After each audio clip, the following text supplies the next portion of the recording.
Got it. And Good afternoon, ma'am. Can you hear me now? yes. Wow, very good. This is now audible. Okay. I forgot Okay, good.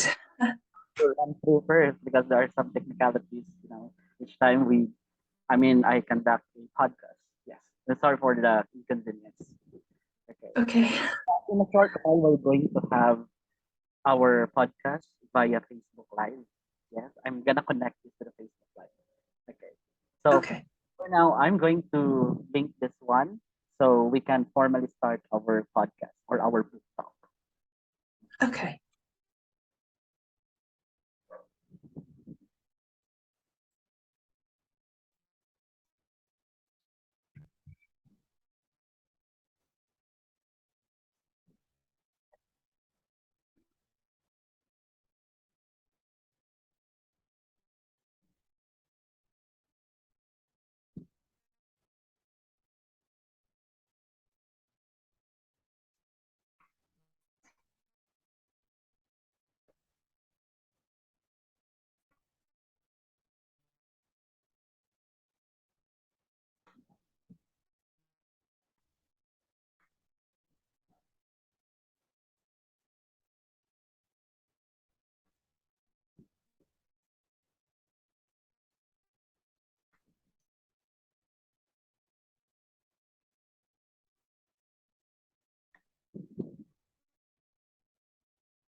We are going to build up our audience first, and then we can begin in 1 to 2 minutes.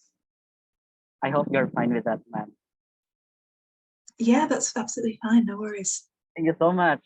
Thank you so much. And I'm very sorry for the inconvenience that, the first live that it cost you or has cost you. Sorry.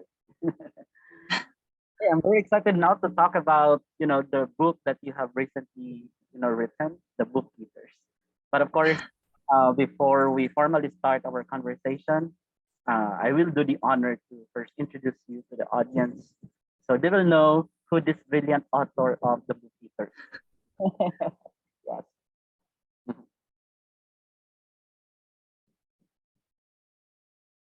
Anyway, how are you doing so fine so far?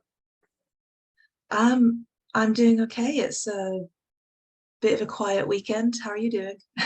Great. And thank you so much for giving me the opportunity to interview you or to have this podcast because I've been doing this for 2 years now, and it's been a while since I had my hiatus, to do this kind of thing. This is just something that I do during my spare time. And after reading your book, I thought that wow, this book really deserves to be read around the world. Thank you. That means a lot to me. Thank you for having me on here. Okay.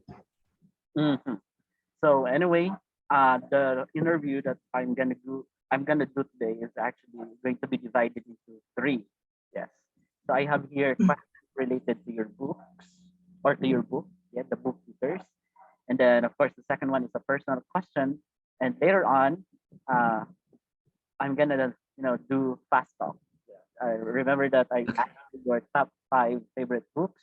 I have some follow-up questions regarding those books that you've actually sent me. Mhm. And Right. I'll load that up. as to the audience, um, I'm gonna allow you as well to ask some questions. And then I have here some book giveaways. Yes, there are four of them here. And I'm gonna reveal later on what's the criteria, you know, to win this book or what are the mechanics. Yes. Okay. Yes. All right. So time now in the Philippines is 3:14. How about there in your country? I'm not It's aware of your 8:15 a.m. time. It's so early. Oh no, it's fine. I'm up early, so Okay. All right. So let's give them another 1 minute. We're building up our audience. I actually have messaged some of my friends to support me in my podcast. And then, of course, later on, we will invite them to read your work or your book. okay. How did you get a copy, if I can ask? Like, where did you find it? I first read it via ebook, but I ordered it here in our local bookstore, fully booked. Okay. Just came out last Monday, just last week, Oh, okay. and I Was it couldn't, like through NetGalley or I couldn't read the. yeah. That's why I just read it via ebook. But Okay. one is a well cherished book for me. I just Thank buy you. a hard copy of that one. In fact, I just placed my order, yes, via shop. Thank you. That's really kind. Okay, so I think we're going to start now so that others may just join in, later on while we're having this podcast. But before that, of course, I am going to introduce you. So people here joining me will be able to know who is this brilliant author I'm talking with right now. Okay, all right. Mhm. Yes, I'm gonna share on screen.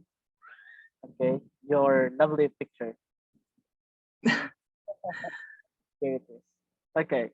So now, without any further ado, ladies and gentlemen, let me now introduce to you the author for today's podcast. Our author is an author of fantasy fiction, originally born in the States and raised in Hong Kong. She now lives in Yorkshire with her children. When not, reading, running, falling over in yoga, or rolling D20s, she sometimes escapes the city towards the in. Mhm. What is this? I'm talking to you right now. Just sometimes it's while being in lonely dales. Mhm. Ladies and gentlemen, help me welcome our author for the book Eaters, Sunyi Jean. Let's give her a big round of applause. So, Thank you for having me here. okay. Okay, so now I'm very excited to talk to you. And as I mentioned earlier, ma'am Sunyi, I'm not sure if I pronounced your name correctly. Is it Sunyi? Yes, you have. Yes. Yeah. Okay. As I said earlier, we're going to divide our talk today into three. The first one is, our set of questions related to the books you have written. The second one is, in fact, about yourself as a writer or an author. Mhm. And Mhm. finally, I'll do a fast talk. And I'll give as well the audience or the joiners for today's podcast the opportunity as well to ask some questions. Mhm. Okay. Thank you. Those of you who are willing to join, remember that I have here some surprises for you. I have here, in fact, the piece of, piece made of knife duology. Yeah, so I'll be giving this away later on. I'll be choosing some winners. And of course, this one, The Boy with a Fierce Heart. Mhm. Mm. Of course, Pablo and Birdie. And I'm going to give a voucher to someone who's going to answer my question later on to buy your book, The Book Eater. I'm getting Okay. Thank you. right. Mhm. Now, ladies and gentlemen, are you excited? By the way, you can make use of the comment section here to communicate with us or to as well give us your insights about the interview. Okay. Huh. Okay, let's brace ourselves and let's get the ball rolling. Okay, now my question here is in fact the first one is about your book. Now, Yeah. something I really would like to ask, after reading the book, what was your inspiration in writing the book eaters? Okay, how did you come up with an idea?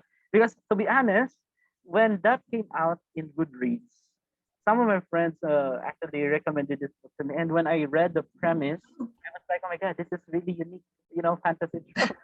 This is the first time I come across with a story like this one." Okay, but of course, our readers, our audience today, will very thankful if you would give us, your inspiration about the book. Lots of different places. So I guess there's some Japanese yokai that eat books. There's lots of creatures and lore, like some Indian lore that consume knowledge. And I guess just we talk about books like food, at least in English, we will say they're sweet or they're spicy or they're bitter or they're light or they're heavy. And it just felt like a natural extension of that. And it just came together very slowly over the years as a short story and then into a novel. Mhm. So you literally thought that book eaters really are some people who literally eat books. Mm. What culture is that? Oh, so there are some monsters like that in like Japanese mythology or Chinese mythology. I have also met people that have synesthesia. If you're familiar with synesthesia, it's like a sensory processing disorder. So for them, when they read books, they experience a taste, and that's a real condition. So I think that influenced it as well. In fact, in my review, I emphasize that for me, in my opinion, the book eater is really a metaphor of something. Yes, I'm not gonna reveal Yes. spoilers. Find it out yourself. Mhm. Now, can you tell the audience um, how actually did you publish this book, or what are the challenges you actually met along the way? Being a debut author, am I right? Yeah, if I'm Yes. Yeah. So this is the third book I've written. third book. Yeah. So the first one, there was no interest in it. The second one, I queried literary agents and did get some interest. Mhm. But we tried to sell it to publishers and no one wanted it. Mhm. So the third one, this is the third one I've written. I sent that to my literary agent and she put it on submission again and it got picked up by Tor. So I think, I was querying literary agents from about 2016 onwards. And yeah, we tried publishers with this one in August 2020. So during lockdown. Okay, by the way, for the information of everybody, the book Eaters has just been released this month. Okay, Mm. and interesting, you have another book written. I would really love Two. that as well. Okay, because some sites or platforms actually introduce you as a debut author of this book. But okay, Yeah, so you only the books that you have published is what your debut is. If you've written books before that, they don't count it. So another friend of mine, Richard Swan, has written like 10 or 20 books or something, but only one of, he's only just got one published this year, so that's his debut. Mhm. It's really odd, but that's how they count it. Wow. Okay. Anyway, I'm gonna browse, the internet later on. I'm gonna search of your first and second book. I'd be very much willing to read them as well. Oh, it's not published. It didn't get picked up. Sorry, sorry. How I No. missed that going to be released soon as well. Yes. I don't know. I need to write a totally different new one now. I think the first two no one was interested in because they just didn't work as books. So Mm, to understand. Now we proceed to the next question, and this is really something I would really love to know. After reading the book, there are a number of characters there. Some of them I really love them so much. Some are, some people I hated. In fact, when I read the book, I was, I was like, oh my god, I really have to punch this guy.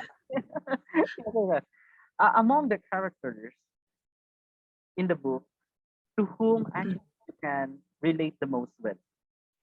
Yeah, we have the oh, Devon, we have the Kai, we have Jaro, um, Ramsey, and I what? guess probably Devon for me, just because the experiences of parenting. The other characters are hard. Kai is hard to relate to. He has a lot going on. Mhm, Um, I think some of the other characters are not very nice, or they're not in it as much. mhm, mhm. But you know what? I also like Devon being a mother. Why? Yeah.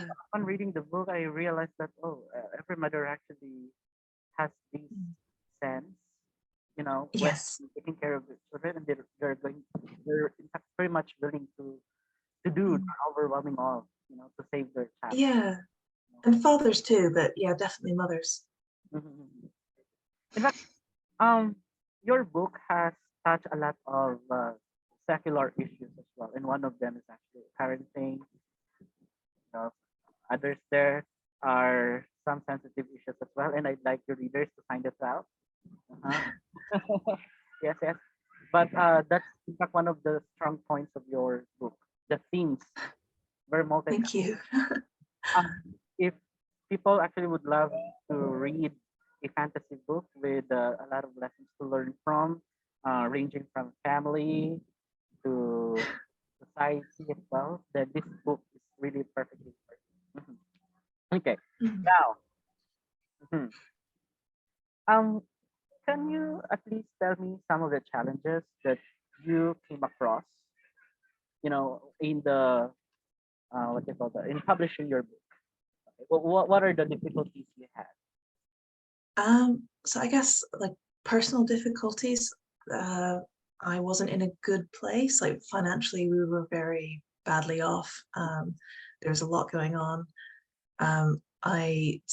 Ended my marriage and became separated while I was midway through writing. So like Devon, I ended up as a single parent for a while. And I think publishing wise, publishing takes such a long time and there's a lot of rejection and you just have to wait and you just have to keep trying. So I guess, yeah, I don't know if you've ever tried to go the publishing route. It's very long and grueling. Yes, yes, I can feel how hard it must have been in your face, to have your book published. In fact, I've been interviewing some authors, both in indie Mm, authors and some are published authors as well. And the common woe they have, when publishing their work is, of course, first off, it's finances. Second, the amount of time, to produce the book. Yes, and of course, some criticism as well, especially if those people, I mean, if the book was published earlier than the year. mm. Yeah, there's a lot of barriers to getting a book off the ground Mm, and written. mhm, mhm. Yeah, that's a very relatable experience. Mhm. Okay. Now, we proceed to the next part of this interview or book talk. Let's now talk about you as an author. Uh, Okay. what or who influenced you to write? Honestly, it was probably a book reviewer. So I think of myself as a reader. I read more than I write, and I used to read lots of book reviews in Strange Horizons, and I'd read all these really long reviews because some of them are like 2,000 or 3,000 words long, Mhm, and I would think that's it would be so amazing to write something that inspires someone to write a long review. So I guess it was Strange Horizon book reviews. Other than that, I guess I don't know. It just felt like something I wanted to try. I don't think there's any specific author. I do like obviously a lot of authors, but Mhm. Most of the time when I read an author I think is really good, it can be a little bit daunting. You read that and you think, oh, like you can never write as well as this person. Mhm. So, Mhm. But would you mind telling me of your favorite author? Do you have any particular favorite? yeah, I really like Gene Wolfe. He's a little bit niche. I really like kind of I guess for like living authors, Claire North Mm, and Jeff Vandermeer, mm, Naniti Okorafor. Um, mm. yeah, Roger Zelazny. He's not alive, but I really liked his books. Just all over the place, I guess. When you sent me your top five books, I also searched for the book and I read the front Mm, of the book he has written, and I find it very interesting as well. mm. It might not be my type because fan of high fantasy with dragons, with like that. But I will be trying as well to read, some of the books that you recommended. Okay. Well, don't feel obliged, I guess. Yes, Annihilation is like horror sci-fi, I think. Lord of Light it's kind of fantasy, kind of. It feels like fantasy, but it's also a sci-fi. It's more on sci-fi than fantasy. All right. Um, I don't know. I would say it's both like science fantasy. You can read it as a story about a man fighting against gods, or you can read it as a story about space colonists fighting each other, and it works either way.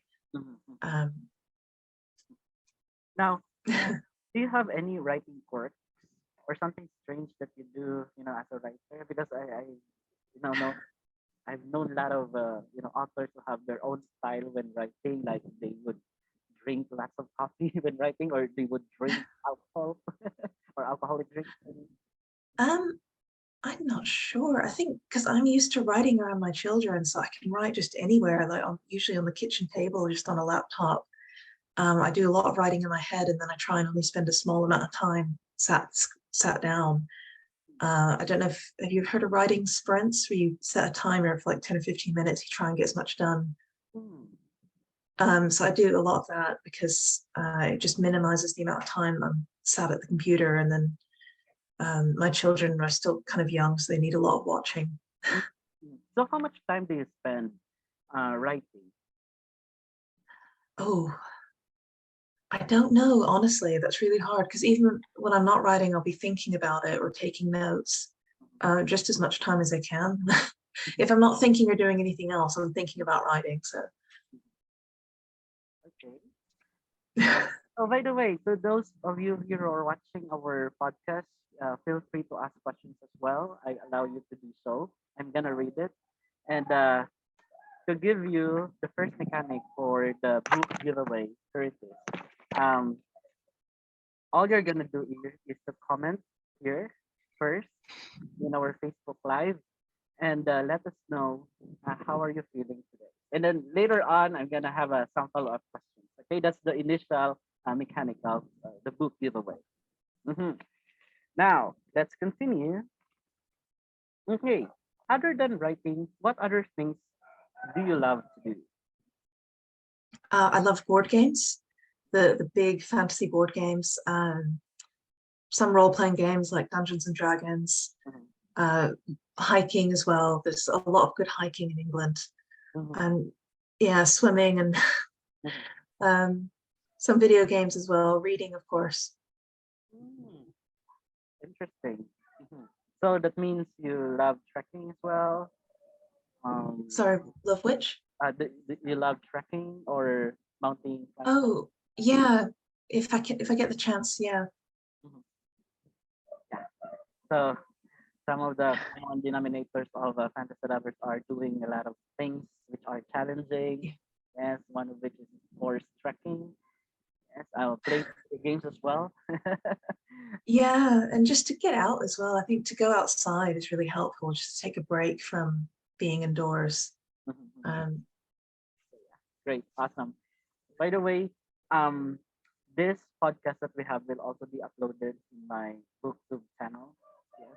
mm, The booktube channel that I have here is Clark the Bookworm, and to those people here joining us, you may watch this again. Anyway, now this next question is something that is geared towards the audience and especially to me as an aspiring writer as well. What advice could you give to someone who would like to have his book published? I always say, because advice can be tricky, but I do Mhm, say to people to try and find community if they can. Especially now, Discord is such a big thing. If you can find other writers who have the same goals as you and you work together, just I've seen a lot of these groups and they have, like, I don't think it's just luck, but when groups of writers get together and they have these goals, really high percentage of them do end up with agents or publishing deals. I think because that support system keeps you all going mhm, and you're giving each other tips on queries and beta reads and craft and connections. Because I could never get out to conferences or anything like that. And I know you can't either, you're far away like me. We sort of live, we don't live in the States, which is where a lot of this stuff happens. mhm, So you have to make use of online communities, I think, instead. And that's something which is free and accessible to most people. mhm. So, what would you actually say to some people or writers who have their book passed in literary agents and then their books were turned down? What can you say? Or what Um, advice would you like to do that? I guess firstly, I'd say rejection's normal. So I have about 180 literary agent rejections Mhm, before I got signed. So it's normal to have a lot. mhm, And probably about 15 to 19 publisher rejections on top of that as well. Um, but yeah, so I don't know what the stats are now. When I was querying, you aim for a 10% request rate. So every 10 queries, you hope to get one person who wants mhm. a partial or a full. I think it's closer to 5 to 7% at the moment. I thought So why you, it's that easy. You know, yeah, you're I was writing a expecting. book right now, and I was like, after I, write everything, I think everything's gonna, gonna go smoothly. Mhm, No, that the hard part's just beginning. But if your request, if you're not getting any requests, you're getting very few. It's worth trying to get someone to look at the query letter as a place to start. That's where I usually advise people to look at. I'm always happy to read queries if you have one. I like reading them.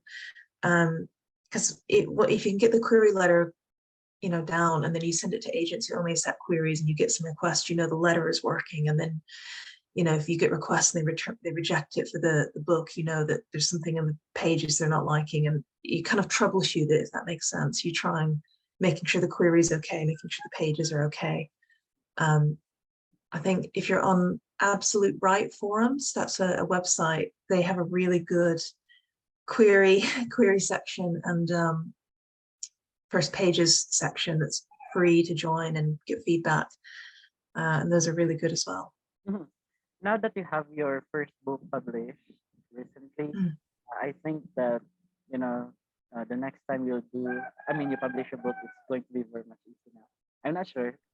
Just like, and I'm um, if you author the next year they have another book published. In this case, yeah, because the contract's for 3 books, 3 standalones, so I don't have to query them again. But at the end of that contract, Mhm. you have to try again. Uh-huh. Um, yeah, so you have to send out more books, but it does get easier because you can usually send on proposal, which is Mm, just like a few sample chapters and then like a synopsis. So you don't have to write the whole thing mhm. anymore. So that does get easier. Yeah, So that means you have the next book on the process. kind of. Yeah, I'm writing the next one, and it's not. I'm tied into standalone, so it can't be a sequel. But the next one will be set in Hong Kong because just for a change. Let's handle that. Yeah, I look forward to reading your next book because thank you, very comfortable with how you write things. The way you describe the events is very vivid, and also your thank you. that's really what I appreciate about your work. Mhm. Now, how do you handle criticism? I know you're reading a lot of comments as well when your book was out. How do you Mm. handle negative criticism? Uh, so it depends where the criticism's from, I guess. Criticism from my friends or other writers or an agent or editor, you can kind of trust it and you look at it because they're professionals, and usually they're not Mhm, mean. Like your friends aren't going to be mean to you. Editors tend not to be mean. They might be blunt, but they're not cruel. And you can look at that with a view. They're giving you feedback to improve. Mhm. Bad reviews are a little different. I did read all my reviews for a while, but I stopped because I think eventually they start to get to you. You start to remember some of the really bad reviews. I don't know. I guess people read it different ways. So we're doing some people have a friend. You can do buddy reads. Someone reads your reviews for you. um, but I guess you can also I read reviews for books that I like the bad ones, to remind myself that everyone gets them, or just take a break from it, I guess. Mhm. I know some writers have Goodreads blocked on their I, browser. I'm fond of reading some comments in Goodreads. Some are reasonable comments. In fact, they are very objective, but there are those whose comments are, and I'm not sure if it's really coming from them. Sometimes Yeah, they're just there to destroy someone's reputation, especially the author. yeah. Mhm. Oh yeah, review bombing and stuff. Yeah, Goodreads can be volatile as a Yeah, yeah, yeah. website. But I like how the way you handle, criticism. Okay. Yeah, I don't know. I think I'm very thick-skinned, so I'm okay with it usually. I think if you find criticism hard, just be careful who you give your book to for review, and otherwise stay away from Amazon and Goodreads because it can get very, very unpleasant.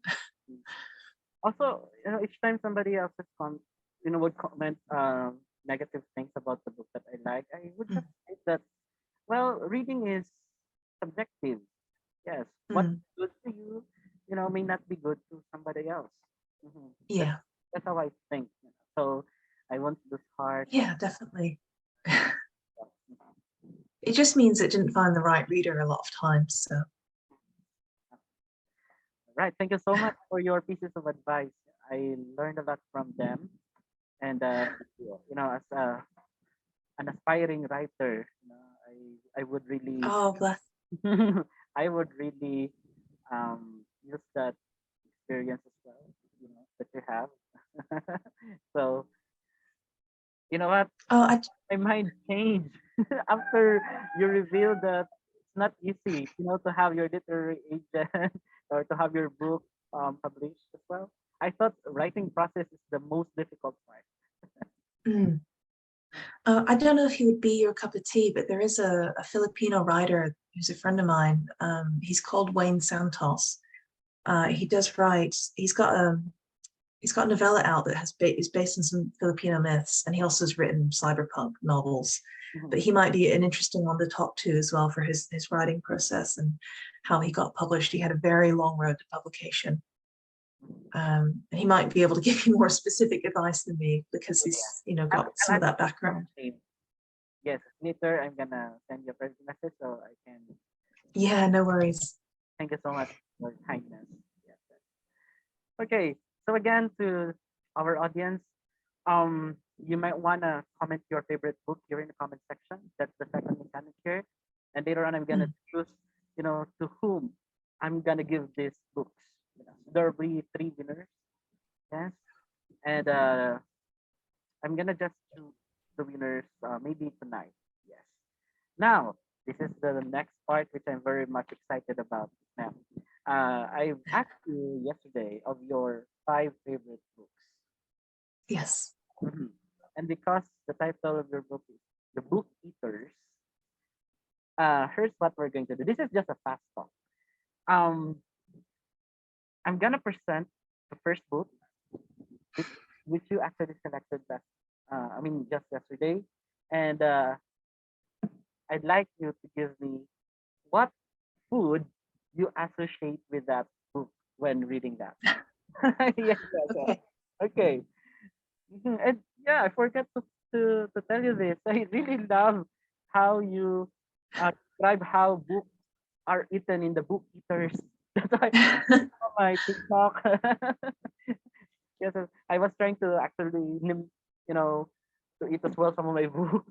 Although, I really. Okay, okay. Now here, this is just a fast talk. So the first book here is this, The Lord of Lights. by Roger Zelazny. Yes. What food actually is in your mind while reading Lord of Lies? Probably like an Indian dish called thali, because this is all about Hinduism and Buddhism, and it has a lot of Indian myth in it. Uh-huh. Okay, great, great.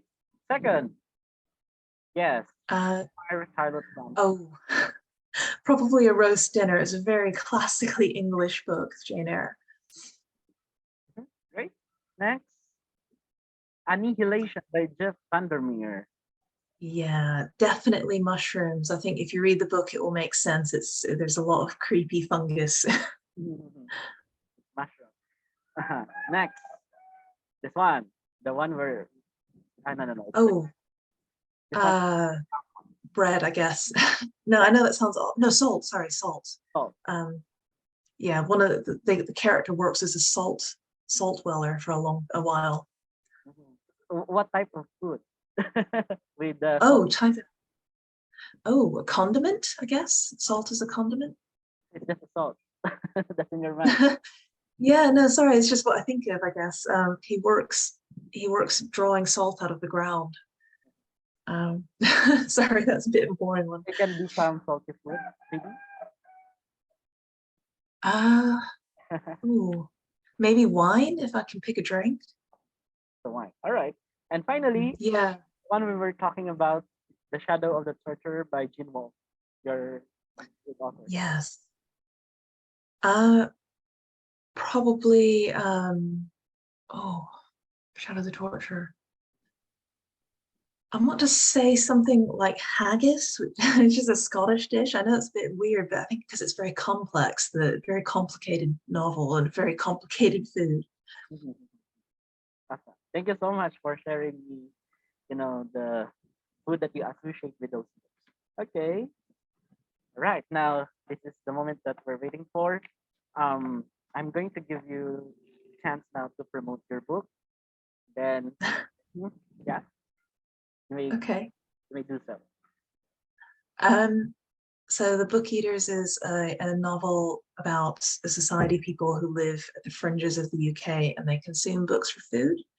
And it's a story sort of in two parts. So one part explores this, that society and what they're like, and the other part follows the main character, Devon, and she's trying to save her son from the rest of her society who are oppressive because he's a little bit different. Instead of eating books, he eats minds. And actually, he has he has some features which are based a little bit off an Aswan, I think. I don't know how to say it, Mananango. Yeah, Yeah, the tongue. So that's actually where his tongue's from. I love that creature. I think it's amazing. So you got the inspiration from Manananggal? Yeah, from all the different myths, because there's many different kinds of empires, and that's one of yours. But I think that's such a strong image, that very scary tongue, and which Kai has. So. Not to mention the half body, which are detached. Yes. Yes. You can't do that bit, but yeah, yeah, just a little bit from there. So yeah, and it's set in Yorkshire, kind of an alternate 2000s Britain. And it's all up in the north, and it follows lots of real locations. I'll send you a link for that later, just because it's interesting, maybe. So to the Filipino readers, it's about time for you to pick this book, The Book Eaters. There's an inspiration coming from the Manananggal. Okay, and also I really highly recommend this book, especially if you love fantasy tropes, which talk about themes like motherhood, themes like like the society actually the society here in the Philippines are facing some issues. So much for your Thank you. kindness, to give me this opportunity, to interview you.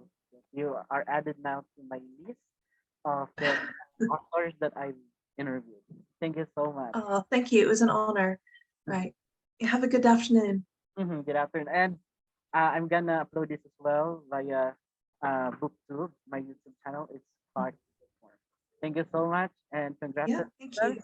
And I wish that I'll be able to read your next book as well. Thank you. Mhm.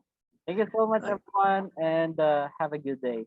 Thank you. Yeah, thank you. Bye-bye. Bye.